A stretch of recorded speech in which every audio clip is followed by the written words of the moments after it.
യമനിലെ ഹൂത്തികളുടെ അധീനതയിലുള്ള ജയിലിൽ കഴിയുന്ന നിമിഷപ്രിയയുടെ ഒരു വധശിക്ഷയുമായി ബന്ധപ്പെട്ട കാര്യം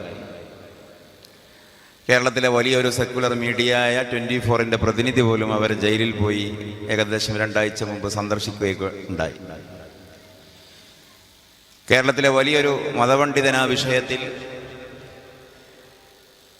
ഇടപെടുന്ന തരത്തിൽ യമനിലെ ആത്മീക മതപണ്ഡിതനുമായി ബന്ധപ്പെട്ടുകൊണ്ട് നിമിഷപ്രിയയുടെ കരങ്ങൾ കൊണ്ട് കൊല ചെയ്യപ്പെട്ടു എന്ന് കോടതിയിൽ തെളിഞ്ഞ ആ ഫാമിലിയുമായി സംസാരിക്കുന്ന സാഹചര്യമൊക്കെ ഉണ്ടായി. ഇപ്പോഴും ആ സഹോദരി അവിടെ കൊല ചെയ്യപ്പെട്ടിട്ടില്ല. ചുരുക്കത്തിൽ അവരുടെ അമ്മ പോയി കണ്ടു. കേരളത്തിലേക്ക്, നാട്ടിലേക്ക്, വീട്ടിലേക്ക് തിരിച്ചു വരാനുള്ള സാധ്യതയൊക്കെ ആരായുകയുണ്ടായി. അവർ തിരിച്ചു വരട്ടെ എന്നാണ് നമുക്കും പ്രത്യാശിക്കാനുള്ളത്. നിങ്ങൾ ആലോചിക്കാൻ ഞാൻ ആമുഖമായി പറയുന്നത്, ലോകത്തെ ഏതെങ്കിലും ഒരു വികസിത പുരോഗമനം പ്രാപിച്ച ആധുനിക മൂല്യബോധമുള്ള ജനായത്ത സംവിധാനം നിലകൊള്ളുന്ന രാഷ്ട്രത്തിൽ ഇങ്ങനെയൊരു പഴുതുണ്ടോ എന്നുള്ളതാണ്.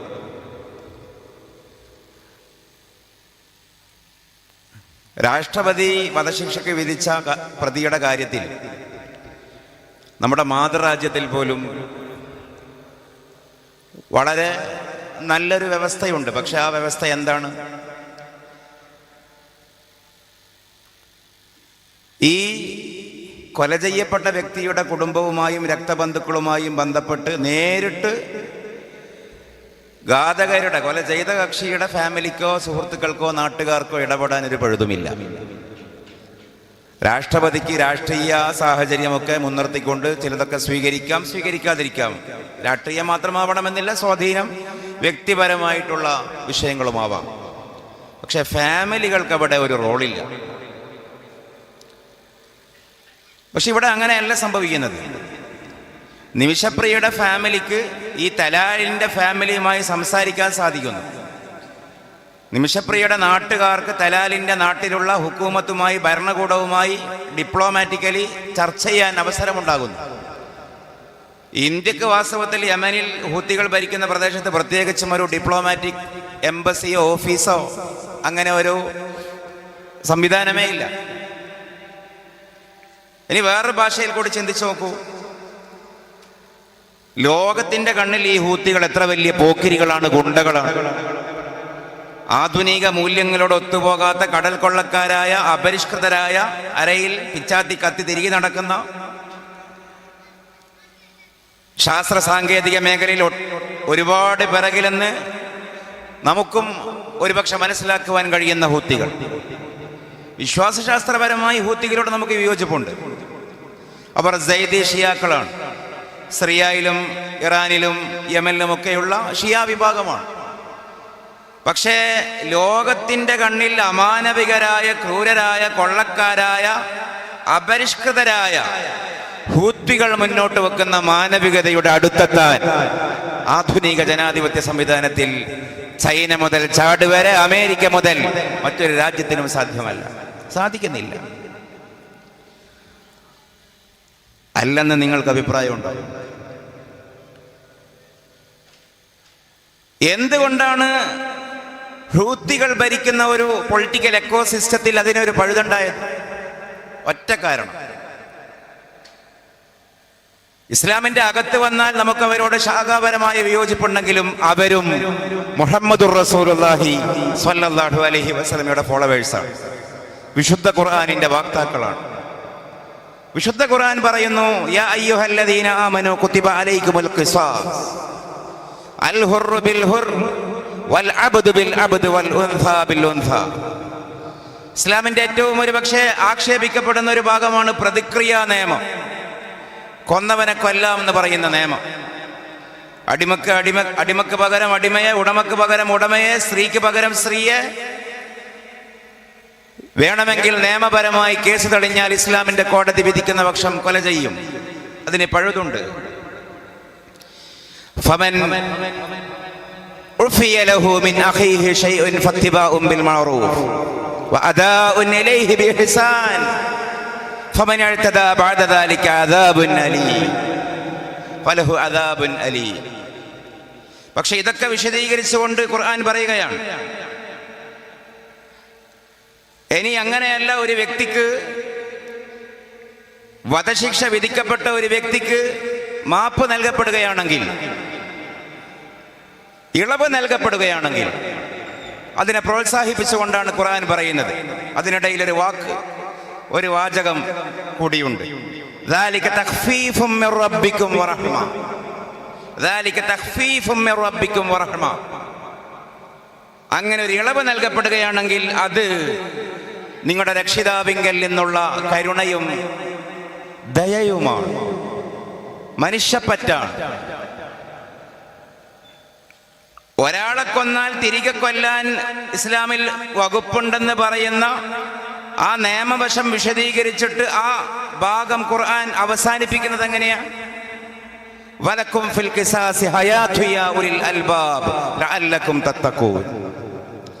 പ്രതിക്രിയാ നിയമത്തിൽ പോലും നിങ്ങൾക്ക് അതിജീവനമുണ്ട്, ഉപജീവനമുണ്ട്, ജീവൻ തിരിച്ചു പിടിക്കലുണ്ട്. മാപ്പ് കൊടുക്കലാണ് നല്ലത് എന്നാണ് വിശുദ്ധ ഖുർആൻ അതിൻ്റെ ടോട്ടാലിറ്റി പരിശോധിച്ചാൽ പ്രോത്സാഹിപ്പിക്കുന്നത്.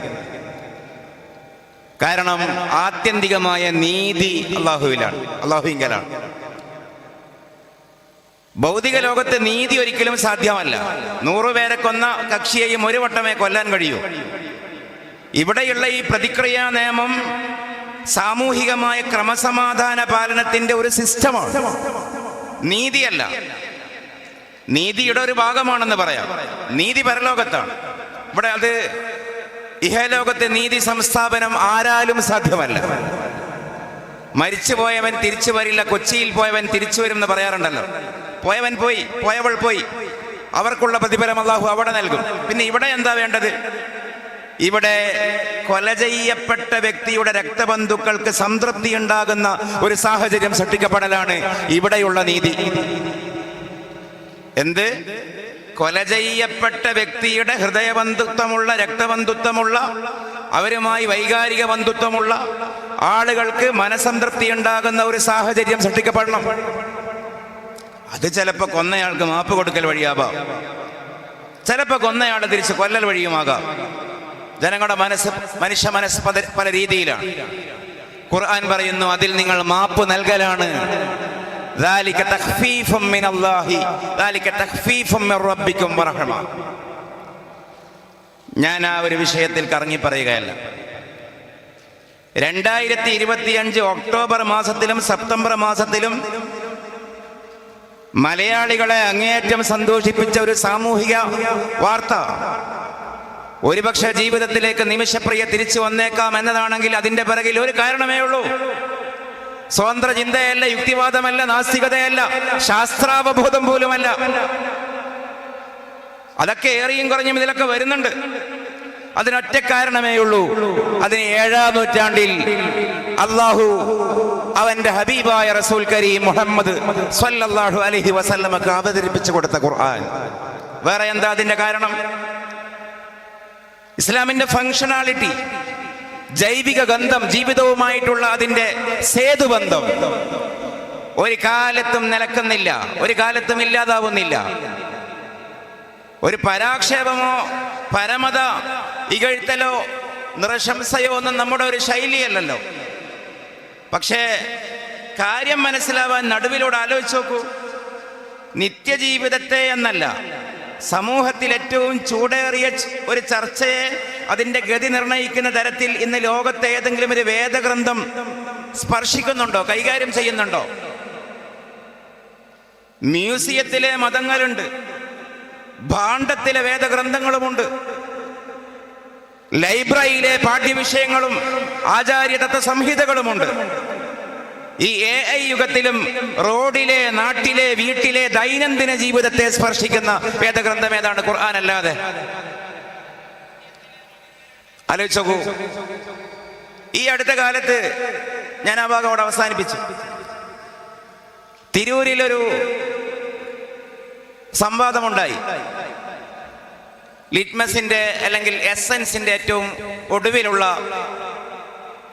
സ്റ്റേറ്റ് സമ്മേളനമാണെന്നാണ് എൻ്റെ ഒരു ഓർമ്മ. ഞാൻ അധികം അതിൻ്റെ സംഘാടനം ഫോളോ ചെയ്തിട്ടില്ല. ഈ അടുത്ത കാലത്താണ്, ഓഗസ്റ്റ് 25-നോ മറ്റോ ആണ്. എന്താണ് അതിലെ വിഷയം? എവിടെയും ആളുകളെ കൂട്ടാൻ ഇസ്ലാമിക വിഷയം വേണം എന്നത് തന്നെ ഇസ്ലാമിന്റെ ഒരു പ്രസക്തിയല്ലേ? അത് തന്നെ ആലോചിച്ച് നോക്കൂ. സെക്കുലർ മീഡിയകൾക്ക് ആളെ കിട്ടണമെങ്കിൽ, വായനക്കാരെ കിട്ടണമെങ്കിൽ, സബ്സ്ക്രൈബേഴ്സിനെ വർദ്ധിപ്പിക്കണമെങ്കിൽ, സമൂഹം ശ്രദ്ധിക്കുന്ന ഒരു ചർച്ച ഇവിടെ സാധ്യമാവണമെങ്കിൽ അതിൽ പരാമർശിക്കപ്പെടുന്ന വിഷയം ഒരു മുസ്ലിം റിലേറ്റഡ്, ഇസ്ലാമിക് ഓറിയന്റഡ് വിഷയമാകണമെന്നുള്ളത്, മറ്റുള്ളവർ പോലും അങ്ങനെയാണ് ചെയ്യുന്നത് എന്നുള്ളത് വാസ്തവത്തിൽ എന്താ അറിയിക്കുന്നത്? ഇപ്പോഴും ലീവിംഗ് റിലീജിയൻ, ഫങ്ഷണൽ റിലീജിയൻ ഇസ്ലാമാണെന്നതാണ്. അന്ന് അവിടെ നടന്ന ചർച്ചയുടെ വിഷയം ഇസ്ലാമിലെ അടിമത്തം മാനവികമോ എന്നുള്ളതായിരുന്നു. ആരൊക്കെയാണ് അവതരിപ്പിക്കുന്നത്? ഒരു ഭാഗത്ത് ഇസ്ലാമിനെ പ്രതിനിധീകരിച്ചുകൊണ്ട് സംസാരിക്കുന്നത് രാഹുൽ ഈശ്വർ. ഇസ്ലാമിലെ അടിമത്തം അമാനവികമാണെന്ന് സംസാരിക്കുന്നത് ഇസ്ലാം വിട്ടിട്ടും ഇസ്ലാമിൽ ഒട്ടിപ്പോയി നിൽക്കുന്ന പരശതം സഹോദരന്മാരിൽ ഒരു പ്രതിനിധിയായ ലിയാഖത്ത് അലി എന്നാണെന്ന് തോന്നുന്നു അദ്ദേഹത്തിന്റെ പേര്. ഷൗക്കത്ത് അലി ഓർ ലിയാഖത്ത് അലി? ലിയാഖത്ത് അലി സി അല്ലേ? ആലോചിച്ച് നോക്കൂ, ഇസ്ലാമിൽ വിശ്വാസമില്ലാത്ത രണ്ടുപേരാണ് ഇസ്ലാമിന്റെ ഒരു സിസ്റ്റം ചർച്ച ചെയ്യുന്നത്. ഇസ്ലാമിൽ അവരില്ല, അവർ ഇസ്ലാം വിട്ടു എന്നാണ് പറയുന്നത്. പക്ഷെ ഇസ്ലാമിന്റെ ഏത് വിഷയമാണ് ചർച്ച ചെയ്യുന്നത്? അവര് തന്നെ പറയുന്ന ഗോത്രകാല സിസ്റ്റം, അവര് തന്നെ പറയുന്ന അപരിഷ്കൃതമായ സിസ്റ്റം. 2025 ഓഗസ്റ്റ് മാസം നിരീശ്വരവാദികൾ അവർ സമ്മേളനം കഴിക്കുമ്പോൾ, ലക്ഷങ്ങൾ പൊടിച്ചും പിരിച്ചും സമ്മേളനം നടത്തുമ്പോൾ അതിൽ മണിക്കൂറുകൾ എൻഗേജ് ചെയ്യുന്നത്, ഇൻവെസ്റ്റ് ചെയ്യുന്നത് ഇസ്ലാമിലുള്ള ഒരു അവരെ വിശ്വാസപ്രകാരം ഒരു പഴഞ്ചൻ സിസ്റ്റം ചർച്ചക്ക് വെക്കുന്നു. നമുക്ക് ചിന്തിക്കാൻ കഴിയുന്നുണ്ട്, ഇവിടെയുള്ള ഒരു ക്രൈസ്തവ സഹോദരങ്ങളുടെ ഒരു ബൈബിളിക്കലായിട്ടുള്ള ഒരു വിഷയത്തിൽ ഇവിടെ ഒരു ഹൈന്ദവ സഹോദരനും ഒരു നിരീശ്വരവാദിയും സംവാദം നടത്തുമെന്ന്? ഹിന്ദു വിശ്വാസവുമായി ബന്ധപ്പെട്ട ഏതെങ്കിലും ഒരു വിഷയത്തിൽ ഒരു മുസൽമാനും ഒരു നാസ്തികനും സംവാദം നടത്തുമെന്ന് നമുക്ക് ചിന്തിക്കാൻ പറ്റുന്നുണ്ടോ? ഇല്ല. പക്ഷെ ഇപ്പോഴും സമൂഹത്തിൽ ഇസ്ലാമാണ് വിഷയമെങ്കിൽ അതിന് ഇടമുണ്ട്. ഇസ്ലാമാണ് ചർച്ചയെങ്കിൽ സാമൂഹികമായി അതിനൊരു പ്രസക്തിയുണ്ട്. വേറെ ഒന്നിനും ആ ഒരു പ്രത്യേകത കാണുന്നില്ല എന്ന് ഞാൻ അതിശയോക്തി പറയുകയല്ല, അനുഭവം, വാർത്താ റിപ്പോർട്ടിംഗ് പോലെ നമുക്ക് പറയാൻ സാധിക്കുമെന്ന് പറയുകയാണ്.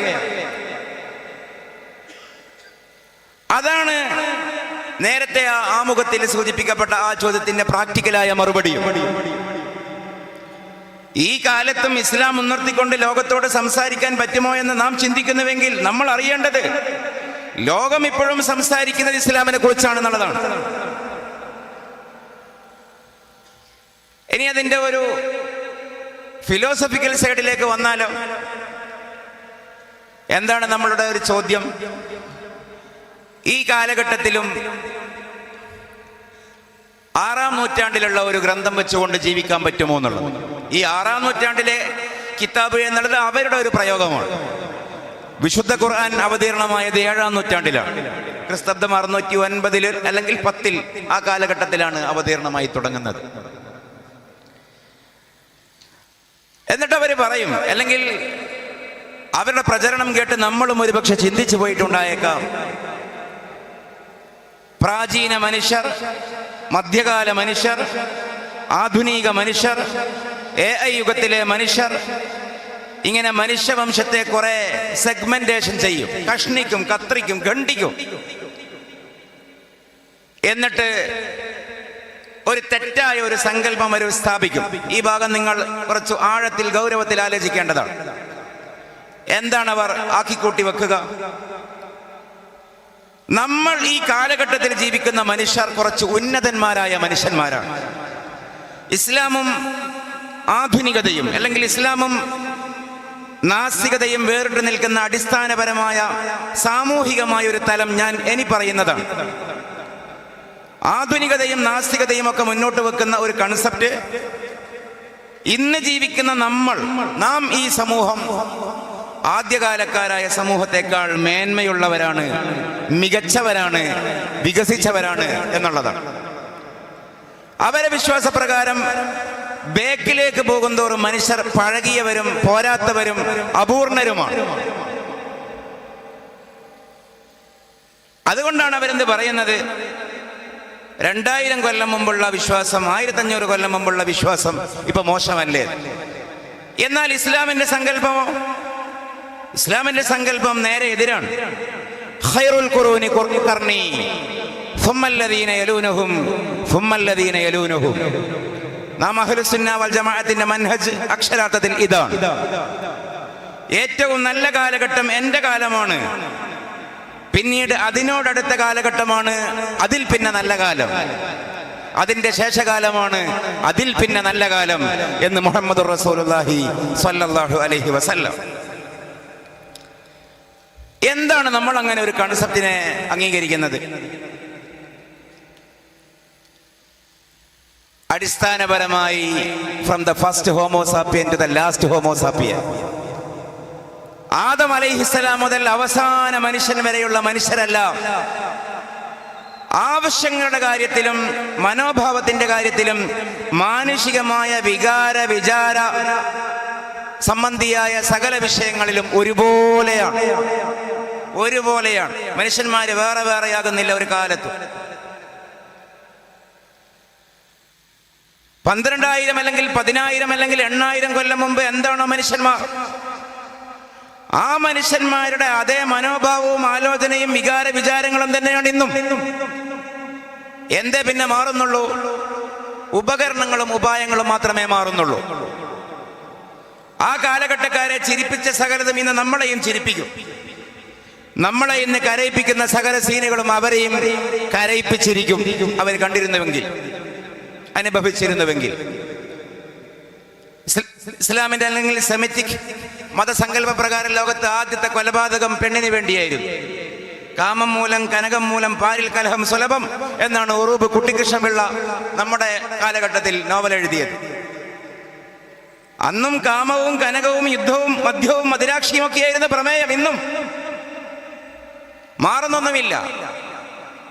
എണ്ണി പറഞ്ഞാൽ നിങ്ങൾക്ക് ഓർക്കാൻ പ്രയാസമാണെങ്കിലും മനുഷ്യന്, ഞാനിത് പറയുന്നത് ഇതൊരു പ്രധാന ഒരു മർമ്മമായത് കൊണ്ടാണ്.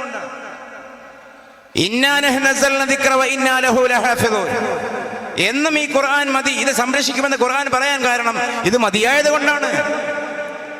എന്ത്? മനുഷ്യനാകെയുള്ളത് 12 ആവശ്യങ്ങളാണ്. AI യുഗത്തിലുള്ള മനുഷ്യൻ നമ്മൾ മുതൽ പിറകിലോട്ട് കാളവണ്ടി കഴുതവണ്ടി യുഗത്തിലെ മനുഷ്യൻ വരെ എണ്ണിയാൽ 12 അല്ലാത്ത 13ാമത്തെ ആവശ്യം പറയുക സാധ്യമല്ല.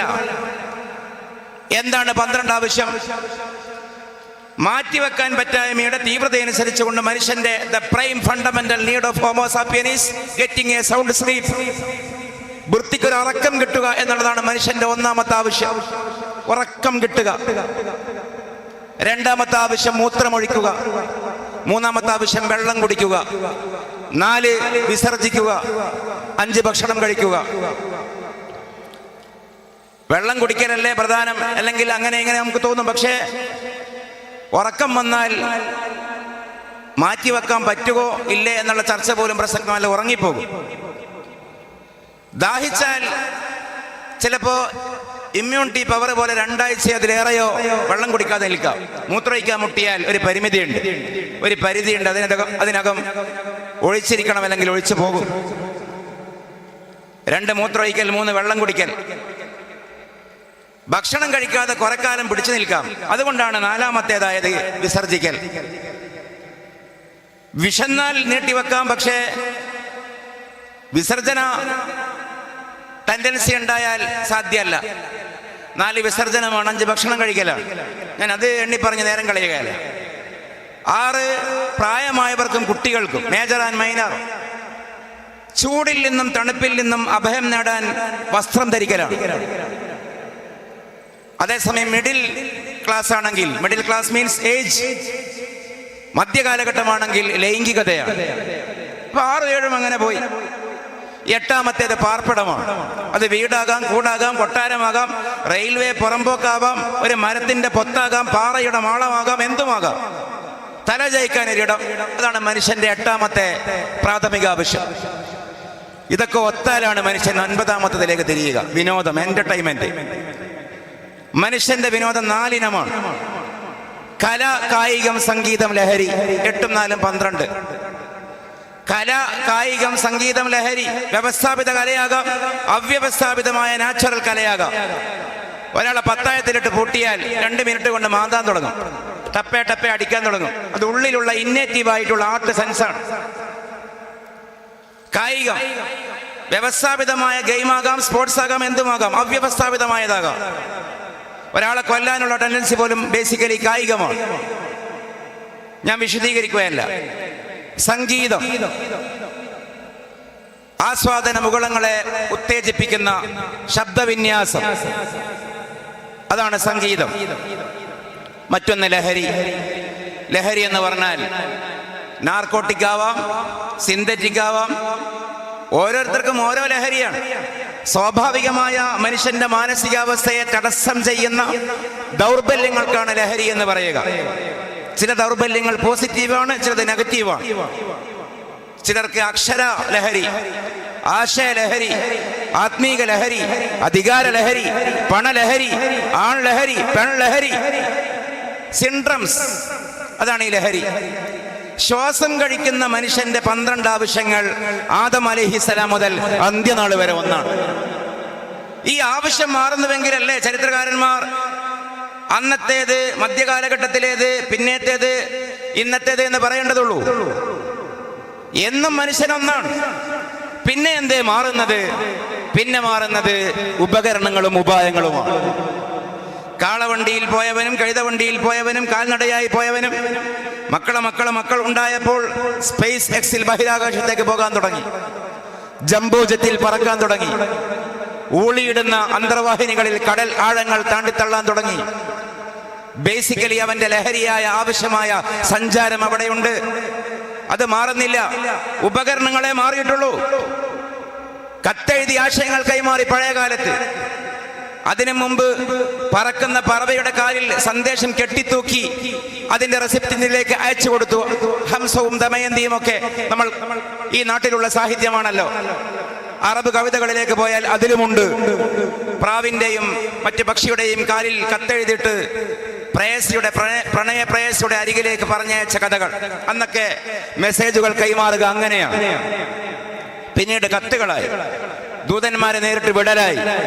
ഇന്ന് അതിസൂക്ഷ്മമായ ടെക്നോളജി വികസിച്ചപ്പോ അത് കൈവിരൽ കൊണ്ട്, നിമിഷാംശം കൊണ്ട് മെസ്സേജുകൾ കൈമാറുന്ന കാലം വന്നു.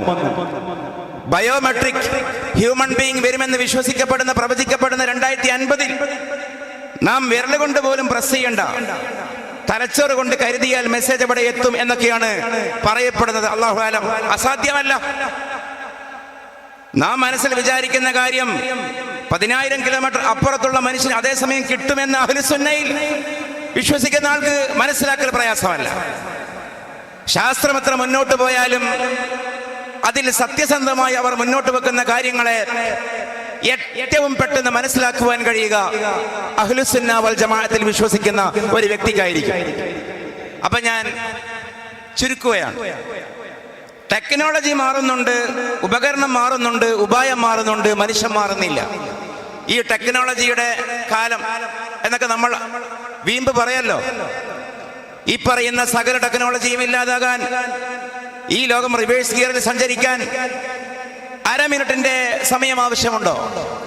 2018 കേരളത്തിൽ പ്രളയമുണ്ടായി. എന്തേ സംഭവിച്ചത്? വേണ്ട, പഴയ കഥയൊന്നും ഓർക്കണ്ട. നാം നിൽക്കുന്ന ഈ നിമിഷത്തിൽ 24 മണിക്കൂർ നിലക്കാതെ മഴ പെയ്താൽ കറണ്ട് ഉണ്ടാകുമോ? ഒരു വേൾഡ് വാർ സംഭവിക്കുകയാണെങ്കിൽ ടെക്നോളജി ഉണ്ടാകുമോ? ഇനിയൊരു ലോകമഹായുദ്ധം ഉണ്ടാവുകയാണെങ്കിൽ അതിനെ നിയന്ത്രിക്കുന്ന അതിന്റെ റിമോട്ട് കൺട്രോളുകൾ വർക്ക് ചെയ്യുക എയറിലായിരിക്കും, സ്പേസിലായിരിക്കും. സ്റ്റാർ വാർ ആണ് സംഭവിക്കുക. എല്ലാ ടെക്നോളജിയും കണ്ണു ചിമ്മും. വിമാനങ്ങൾ, റഡാർ സംവിധാനങ്ങൾ, സിഗ്നലുകൾ ലഭിക്കാതെ വായുവിൽ വട്ടമിട്ട് പറക്കും, ലാൻഡ് ചെയ്യാൻ കഴിയില്ല. മിസൈലുകൾ പൊട്ടിത്തെറിച്ച് ഹിരോഷിമയിലും നാഗസാക്കിയിലും അമേരിക്ക വിക്ഷേപിച്ച അണുബോംബിനേക്കാൾ വീര്യമുള്ള ബോംബുകളാണ് ഇസ്രായേൽ ഗാസയിൽ പോലും ഇട്ടത്. ഭൂമിയെ മുഴുവനും കരിക്കാനുള്ള ആയുധങ്ങൾ ലോകത്തെ ഒട്ടുമിക്ക രാജ്യങ്ങളും ഒളിപ്പിക്കാതെയും സൂക്ഷിക്കുന്നുണ്ട് ഇന്നും. എന്നല്ല, ഇന്ന് ഈ ഭൂമിയിലുള്ള ലോക സമാധാനം എന്ന് പറയുന്നത് ഇതിന്റെ വിഷയാവതരണത്തിന്റെ അവസാന ഭാഗമാണ്. ആശയം പ്രസവിച്ച സമാധാനമല്ല, ആയുധം പ്രസവിച്ച സമാധാനമാണ്. എന്തേ അങ്ങനെ പറയുന്നത്? ഇസ്ലാം ലോകത്ത് അധീശാധികാരം സ്ഥാപിച്ച കാലഘട്ടത്തിൽ ഉണ്ടായിരുന്ന സമാധാനം ആശയം പ്രസവിച്ച സമാധാനമാണ്. കരുണ കാണിക്കുക, ദയ കാണിക്കുക, മോഷണം അരുത്, പിടിച്ചുപറി അരുത്, കൊലപാതകം അരുത്, പലിശ അരുത്, കുതികാലുകെട്ടരുത്, ചൂതാട്ടം അരുത്. എന്തുകൊണ്ട്? അല്ലാഹു ഉണ്ട് മുകളിൽ, പരലോകമുണ്ട് നാളെ.